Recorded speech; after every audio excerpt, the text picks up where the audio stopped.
Welcome to this week's movie review.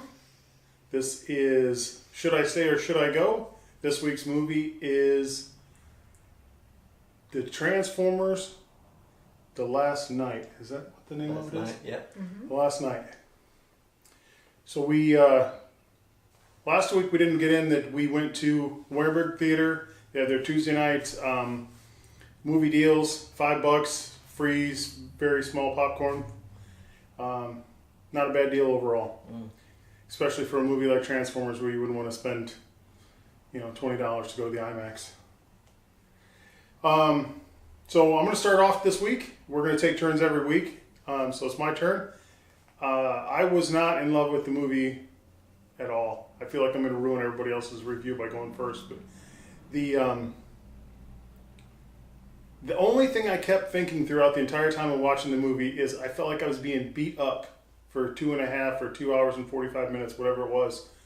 Every minute of every second of that movie is some sort of spectacle going on the entire time. And so it's like wasted. It seems like you're just inundated with spectacle for 2.5 hours, 2 hours and 45 minutes.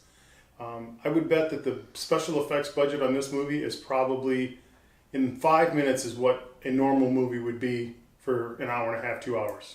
So for that, I'm going to give it a 5, and I'm going to say stay home and wait till it comes on HBO or whatever. So that's mine for today. I fully anticipated hating everything about the movie.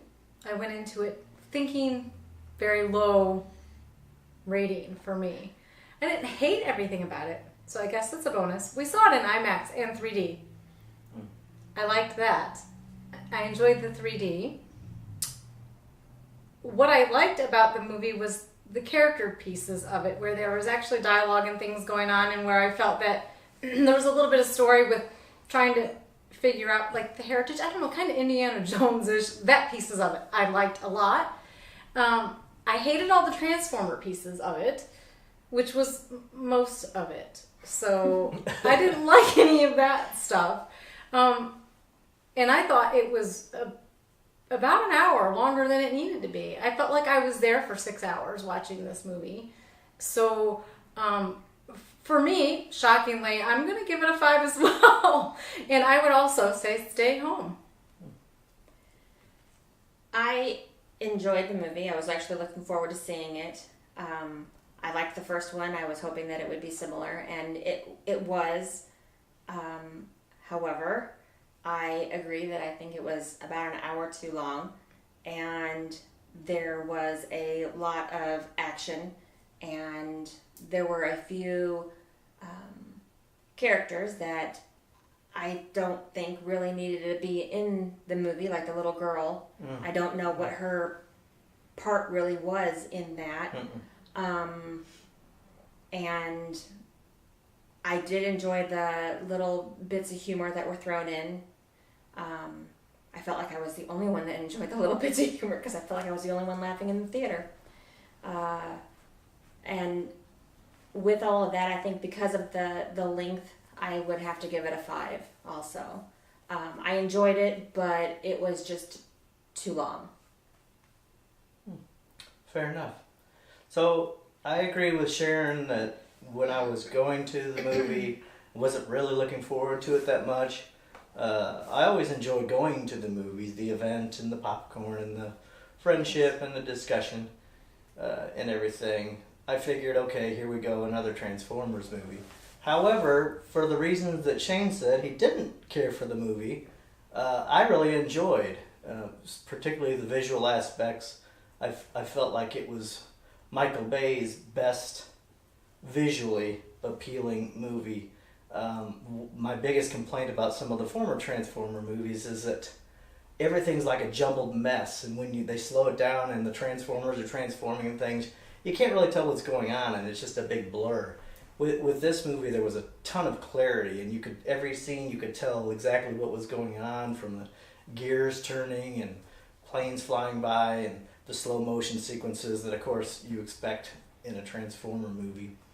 And the action that Shane said he felt like he got beat up about, I kind of felt like I was on the edge of my seat most of the movie, and there wasn't really a dull moment. Now, there wasn't much of a contrast, I guess, because of that, and maybe it does exhaust you a little bit. But to me, it kept the pace up of the film, and it didn't feel like it drug on as much as some movies. I do agree that it drug on a little longer than it should have. I'm going to say about 20 minutes too long, but that's pretty typical with movies these days, as we discussed last week with The Mummy. So I'm going to say, if you get the 3D IMAX, you should go to see the movie, and I'm going to give it a 7, surprisingly. Ooh. So, Wow. thoughts on that, guys? What do you think? I think the reason that you could see everything so clear was because it was big in IMAX in 3D. But I will agree with you that it was a pretty awe-inspiring to see it on the big screen. It's really hard to believe that they can make a movie that makes robots look that freaking real. Yes. It looks like it's real life. Like you could reach out there and touch it. They've really come a long way since the first CGI stuff. It doesn't not seem inorganic or anything.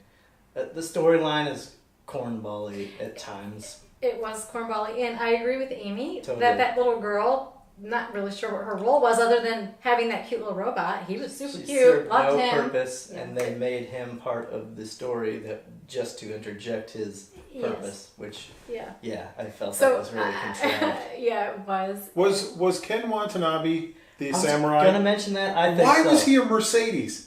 He should have been a Japanese car, like a Nissan, GTR or something like Yeah, that. I'm almost positive that was him, and props to all the good cameos. Oh yeah. Sir Anthony Hopkins, he was fine. I mean, obviously he sold his soul to the devil, being in the Transformer movie. Was Ray Winstone the green?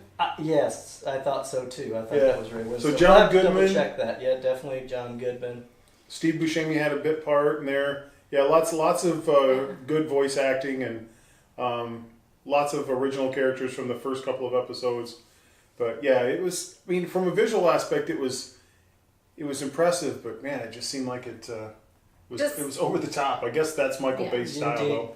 And I think, where I felt it dragged the most for me, or where I felt like it was so overwhelming when I was ready for it to be over, and it was that end. It took forever. They drug that out for so long. Well, there was an end that could have been an end, and Yes, then it wasn't and then the it end. wasn't the end, and it kept going on, But I thought- and I had to pee, and I So- thought it It's was bad when kind of you like have that to be. before it got to the very end, the climax part at the end. Right before all of that, it's like, wrap it up. I mean, that Yes. they're going to need to go back to the planet to be able to kill off that person to get the sword back, and yeah. I swear Come they on. started that multiple ending thing with the Lord of the Rings movies, where there's just end and then it's the end and then it's the end. It's like, okay, finally be the end of it, Yeah. all right? So, I actually didn't dislike it. I mean, even though I gave it a 5, I didn't dislike it as much as I yeah. thought I would. You said 3 on the way in. I did So- say 3 on the way in, and mostly because I don't enjoy those movies in general at all. To me, if you So, like Transformers yes, I movies, think you're you going to will love love it. this movie. Mhm. I think it was the best one. I don't really remember the first one that much. I remember liking it okay, though. But I did not like the ones in between. So to me, this is a step above what they have been doing. Yeah, and I'm not generally a Transformer fan anyway. I haven't really enjoyed any of them. So I'm probably not a great person to to review the movie, but there was things I liked about it. Like I said, the people development I enjoyed, besides the little girl because she didn't serve a purpose. Mhm. But I enjoyed the funny stuff. The butler, The butler robot was funny. Mr. Cogs was pretty funny. Yeah, There it's were funny. some good, funny moments, I thought. Anyway. So, yeah. I say go to the movie. These guys all say Stay home. Stay home. Unless you love Transformers, then go. But see it in IMAX and 3D. Indeed. Yep. So tune in next time. We'll have another movie review.